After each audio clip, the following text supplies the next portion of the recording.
Howdy folks, I'm gonna just jump right like I usually do. Gonna review Throat Sprockets by Tim Lucas. So, Jesus, 10 years ago, I bought an issue of Rue Morgue and I had like top 25 horror novels, like must read. So I bought a bunch of them, and Throat Sprockets was one of them. And I never read it, and then finally I was like, I gotta read this goddamn book. And okay, I'm gonna read you the back. It says, oh, well, actually, it doesn't even really tell you. So this guy, a nameless, he doesn't have a name. He goes to watch movies in porn theaters just to pass the time, and he has this reason why he watches porn. But he's married, and he watches a movie called Throat Sprockets. That's like focuses on women's throats, but not like in a rated X disgusting way. It just shows him like a guy finally bites a girl in the throat, and he just becomes obsessed with this movie. He goes to another viewing of it. He doesn't know it's Throat Sprockets because he's kind of trying to find it again. And he just happens to go to this other theater that is showing Throat Sprockets under another name. He just becomes more obsessed with it. He meets a girl that has seen it, and she's obsessed with it, and he bites her on the throat. But like, it was kind of hard to imagine. I think like he had put like a dental dam on his mouth, and she wanted him to swallow her blood, but he wasn't able to, so she got mad and never saw him again. Then he actually tracks down someone that can get like any kind of porn movie, and he finds like a third generation VHS of Throat Sprockets, and he watches it. That's all he does. He even, like, his wife divorces him because she doesn't know about the movie, but she knows he's obsessed with throats. So she leaves him. He just watches that tape till it breaks. Then he gets like a legitimate copy of it. And then he meets another girl that's obsessed with Throat Sprockets. And then like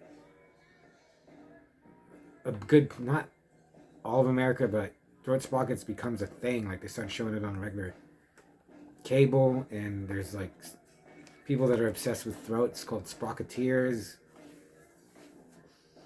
And overall, it was okay. It's more like a Fight Club. I read Fight Club. I didn't read American Psycho, but I think it's trying to be like that more. It's not horror. There's like, you hear like towards the end, you hear like someone got killed doing biting on the throat. That's all it is. Like, someone got killed doing this, and that's it. There's no murders. There's no, like, he doesn't become like a vampire. He doesn't start killing women. He's just obsessed with this Throat Sprockets movie.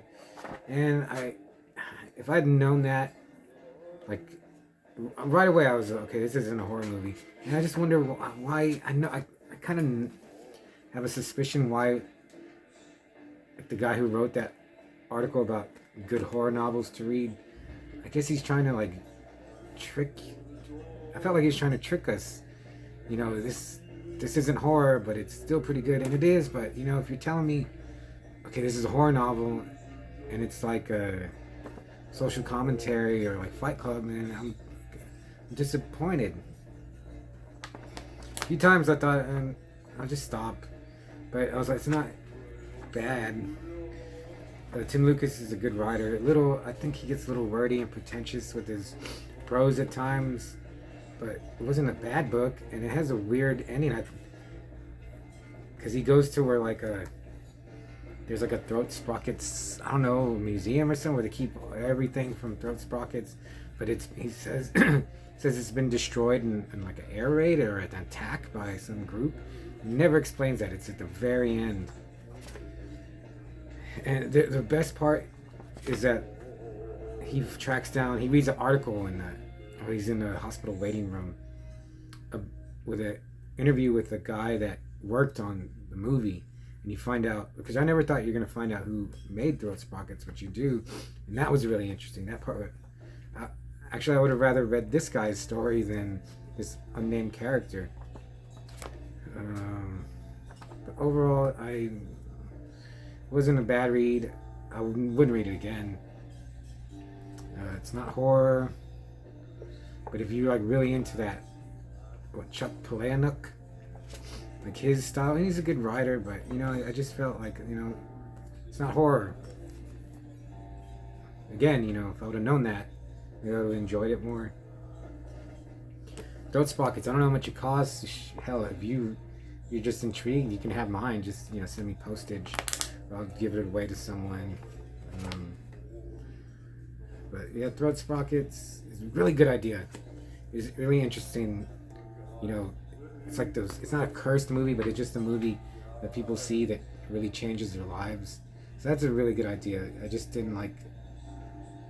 I just wasn't satisfied with the overall execution. So that's about it. Throat Sprockets. I'll give it 3 out of 5. Manos Hands of Fate. I'm gonna start. I started a story. I started The Age of Desire. From Clive Barker's The Inhuman Condition. And again, like I've been rereading some Barker, and he's just not that as good as I remember or you think that he is. If you have never read any of his stuff, like how I have seen The Future of Horror, and the name is Clive Barker, Stephen King. Stephen King sucks too. But so far, The Age of Desire is pretty good. It has some wild stuff in it, and this is like there's 5 stories in here, so you know it's not too bad.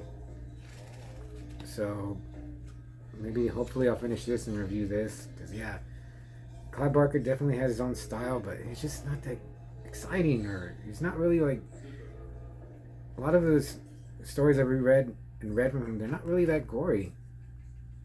He definitely has his own voice, so we'll see what goes on with The Inhuman Condition. But Throat Sprockets, you know, whatever. Okay.